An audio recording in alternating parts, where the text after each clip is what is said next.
Hey everyone, semiconductor stocks have been absolutely soaring given their position in the artificial intelligence industry. So in this video, I'll compare Taiwan Semiconductor Manufacturing Company with Intel Corporation with ASML Holding and answer which one I think is the best semiconductor stock to buy today. I'll compare these three on revenue, on profitability, on their balance sheet and their valuation, as well as considering their competitive position, their competitive advantages, and determine which one I think is the better buy today. Let's get started with the revenue. I want to thank the Motley Fool for sponsoring this video. Visit fool.com/Parkev for the 10 best stocks to buy now. All right, looking over the last decade in these three companies, you'll notice revenue growth from all three of them except Intel. Taiwan Semiconductor demonstrating the best revenue growth out of the three, jumping to 71.46 billion in trailing 12-month revenue. ASML also growing revenue nicely, increasing to 28.33 billion, and Intel coming down in recent years to 55.24 billion. All three have excellent revenue prospects going forward. ASML is benefiting from the growth in semiconductor manufacturing capacity. All semiconductor companies, including Taiwan Semiconductor, Intel, Micron, Samsung, and others that buy ASML's expensive equipment, have all indicated they will increase capacity. And so that's great news for ASML, which sells the equipment that's required to produce these expensive and difficult to produce semiconductors.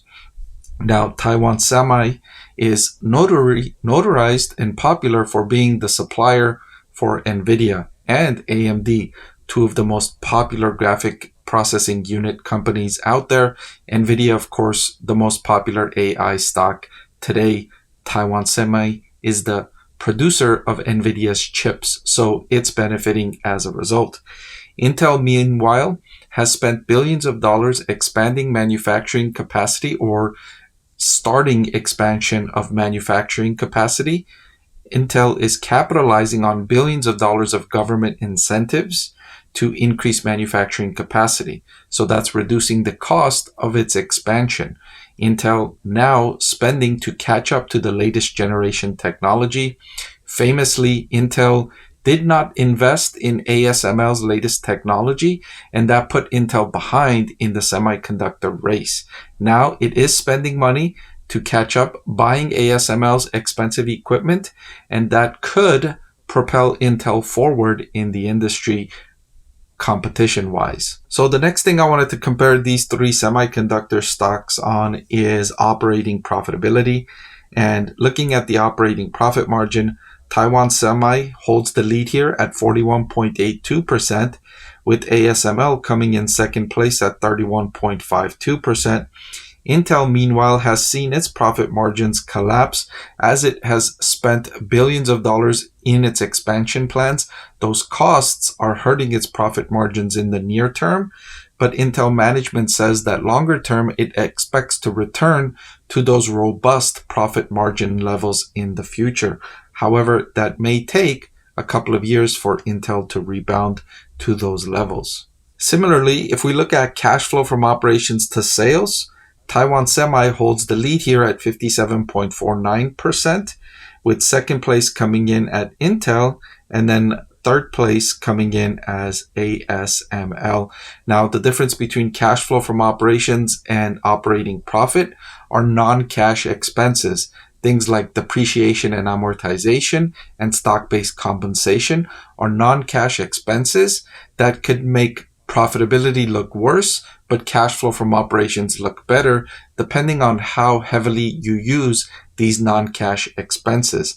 And so in this category, Taiwan Semi taking the lead again. In both categories, Taiwan Semi is the best in class. All right, so to analyze its balance sheet, I looked at the financial debt to equity. In this metric, the higher, the worse, right? So the more debt to equity you have, the more risky the business because you have more debt. The more debt you have, the less opportunity you have for growth because you already have a certain amount of debt.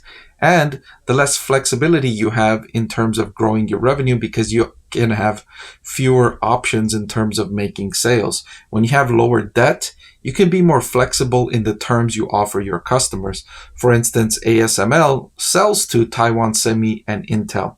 Because it doesn't have that much debt, it can offer terms that are attractive to Taiwan Semi and Intel. It can say, for instance, hey, we'll sell you our $200 million equipment.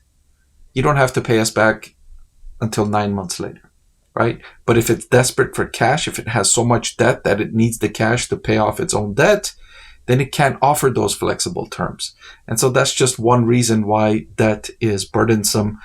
Of course, in addition to the obvious reason, which is the more debt you have, the more interest expense you have to pay. And so that weighs down on your profitability. And according to this metric, Intel is the most indebted out of the three, with the debt to equity ratio of 0.272.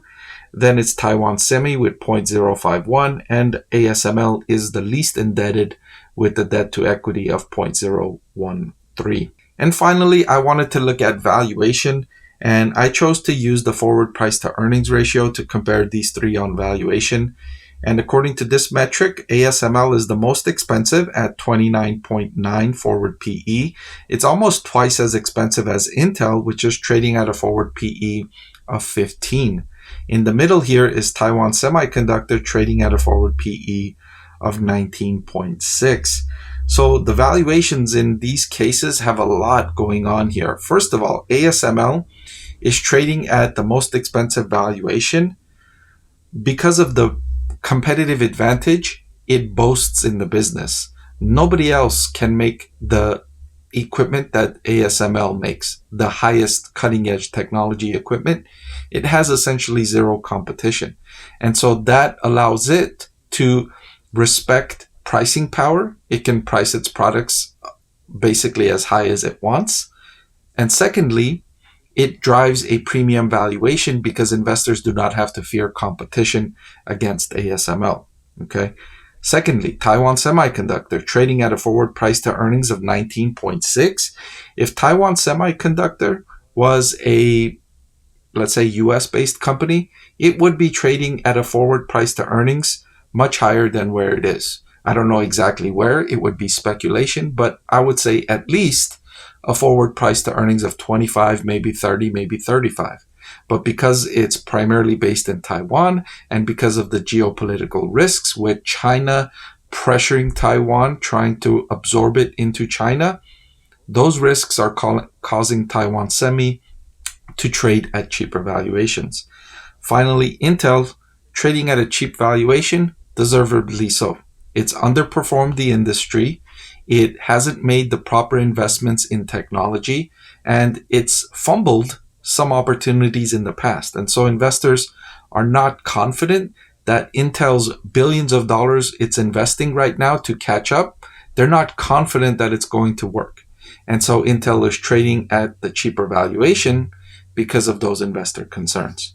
So overall, if I had to pick one of these three semiconductor stocks to buy today, I would pick Taiwan Semiconductor. That would be my choice for the best out of these three semiconductor stocks to buy today. Did you know that over 90% of the people that watch my channel are not subscribed? It'll really help support my channel if you hit that subscribe button. And oh, by the way, one of the benefits of being subscribed is that I take requests from subscribers more often than I do from non-subscribers. So if you prefer that benefit, please subscribe to the channel.